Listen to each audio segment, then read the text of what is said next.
할렐루야. 10월 7일 화요일 매일 성경 묵상입니다. 오늘 말씀은 역대하 20장 1절에서 19절의 말씀입니다. 여러분들이 살면서 가끔 내가 이래서 되겠나 하는 걱정과 두려움에 처했을 때가 있었겠죠?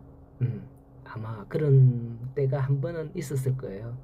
이와 같이 오늘 본문에 여호사밧이 그와 같은 두려움을 느꼈다라고 3절에 기록하고 있죠. 여호사밧이 두려워하여 낮철 여호와께로 향하여서 간구하고 있다라고 하는데요.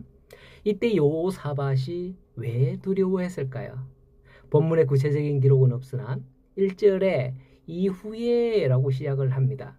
물론 19장에서 여호사밧의 개혁 중에 재판에 관한 그런 이야기가 나옵니다만은 사실 18장에 여호사밧이 북이스라엘의 아합과 연합하여 전쟁을 치른 이후를 의미한다라고 볼 수 있습니다. 그 사이 여호사밧이 국내에서 19장의 개혁을 했으나 남유다와 북이스라엘을 둘러싼 다른 나라들의 국제 정세가 심상찮게 흘러갔고 선견자 예후가 여호사밧에게 경고했는데 이상하다.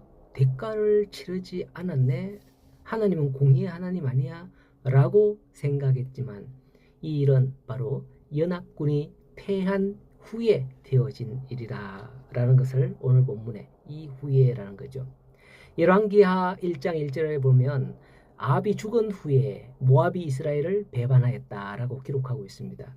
이렇게 북이스라엘이 강성할 때 눌렀던 그 세력들 하나 둘 일어서기 시작했던 겁니다. 바로 여기에 모압과 암몬, 마온, 에돔 등등 그런 나라들 주변국이 있었는데 이들이 연합하여서 여호사밧을 치고자 했다고 본문 1절에 기록을 합니다.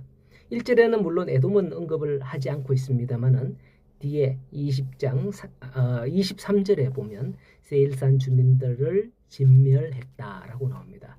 에돔 족속인데 처음엔 그들이 가담하지 않았다가 얼씨구나 하고 가담을 했을 수도 있고요. 어쨌든 기록에 빠졌을 수도 있고 하여튼 그게 그들의 패전이 될 줄 어떻게 알았겠습니까? 악인들은 이처럼 기회를 엿보다가 기회다 싶으면 얼씨구나 하고 달려드는 겁니다. 이들은 다윗의 시대에 이스라엘에 복속되어 있었습니다. 그런데 이스라엘 유다 연합군이 아람과의 전쟁에서 패해 국력이 약화되자 그 기회를 이용해서 독립하려고 했고 오히려 연합하여 이참에 아예 남유다를 정복하려고 연합군으로 치고 들어온 겁니다.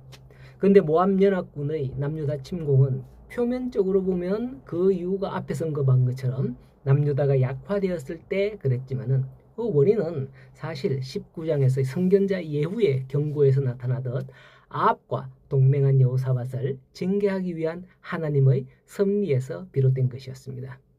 사실은 이렇게 심판하는데 역대기의 기록 중간에 다른 내용을 넣음으로써 좀 이 사건에 물타기 했다 이런 생각이 조금 보입니다. 어쨌든 공의의 하나님은 심판하신다라는 거예요. 그렇기에 여호사밧이 3절에 두려워했다는 것은 모압 동맹군들의 위력이 두려워서이기도 하지만은 보다 근원적으로는 하나님의 징계에 대한 두려움으로 인해 이와 같이 두려워하며 여호와께로 낮을 향하여 간구하고 온 백성들에게 금식을 선포하며 여호와의 도우심을 구하게 된 것이다 라고 볼 수 있습니다. 사실 여호사밧의 강성함을 전에 언급해드렸을 거예요. 그의 군사력만 해도요 거의 130만 명에 가까운 그런 수입니다. 이전까지야 역대 왕들을 보면 르호보암부터 시작해서 쭉 보면 한 30만 명? 한 40만 명? 이런 수준이었잖아요. 엄청난 군사력이 이렇게 여호사밧 때 확장되었기에 일단은 한번 붙어보다가 나가서 일단 맞서기라도 해보고 안 되겠다 싶으면 그 여호와께 엎드릴 수도 있지 않겠어요, 우리 생각에는. 그런데 모압 연합군이 들어온다는 그 소식을 듣고서 바로 이런 행동을 하고 있는 거죠. 이건 자기가 잘못해서 하나님께 진노하신 것이다 라는 걸 분명히 알았다는 거예요. 어쩌면 이러니 하나님께 더 맞지 않고 바로 회복하지 않았겠나 싶어요. 만일 여호사밧이 그래 한번 해보자 하고 나갔더라면 그는 분명히 큰 패배를 겪었을 거예요. 이것은 우리에게 무엇을 전하는 걸까요? 그렇습니다. 우리가 잘못을 하고 죄를 지었을 때 교만하지 말고 적극적으로 하나님 앞에 엎드려 나아가야 한다는 것을 가르쳐 주는 거예요. 하나님께서는 이러한 일들을 일으키기 전에 말씀이나 어떤 경로를 통해서든지 깨우치고 이렇게 하기 위해서 우리에게 알려주는 겁니다.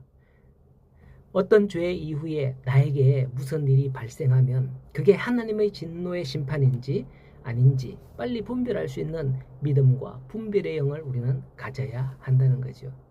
5절에서 13절에 그 일로 여호사밧이 여호와께 기도하는 내용이 쭉 나옵니다.